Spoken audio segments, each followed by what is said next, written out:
മലങ്കര സഭയ്ക്ക് ഒരു ഭരണ സംവിധാനമുണ്ട്. 1934 ഭരണഘടന.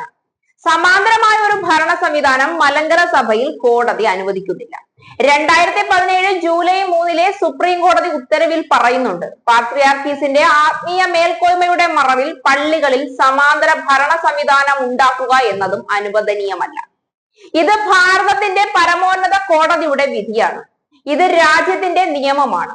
ആ നിയമപ്രകാരം മലങ്കരയിൽ സമാന്തര ഭരണത്തിന് കോടതി അറുതി വരുത്തിയതുമാണ്. കോടതി വിധി അനുസരിച്ച് സമാധാനം പുനഃസ്ഥാപിക്കാൻ വിട്ടുവീഴ്ചകൾക്ക് ഓർത്തഡോക്സ് സഭ എക്കാലത്തും സന്നദ്ധമാണ്. എന്നാൽ മലങ്കര സഭയിലെ സമാധാന അന്തരീക്ഷത്തെ പാടെ തകർക്കുന്ന നീക്കങ്ങളാണ് ഇപ്പോൾ നടക്കുന്നത്.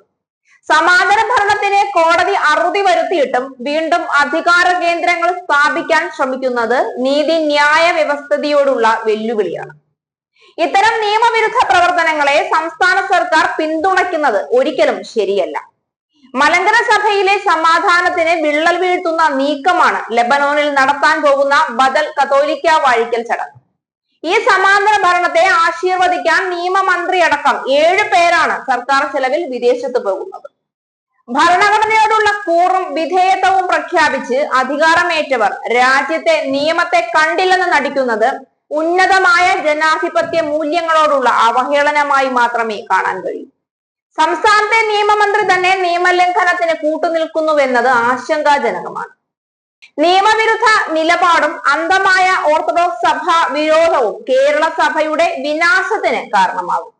മലങ്കര ഓർത്തഡോക്സ് സഭ ഭാരതത്തിന്റെ മഹത്തായ സംസ്കാരം ഉയർത്തിപ്പിടിക്കുന്ന ഒരു ദേശീയ സഭയാണ്.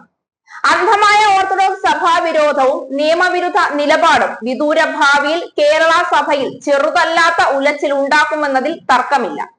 മലങ്കര സഭയിൽ നിന്ന് ഭിന്നിച്ചു പോയ ചില സഭാ വിഭാഗങ്ങൾ വീണ്ടും മലങ്കര സഭ പിളർക്കാൻ നോക്കുകയാണ്. നീതിയുടെയും നിയമത്തിന്റെയും പാതയിലൂടെ സഞ്ചരിക്കുന്നതാണ് എല്ലാവർക്കും നല്ലത്.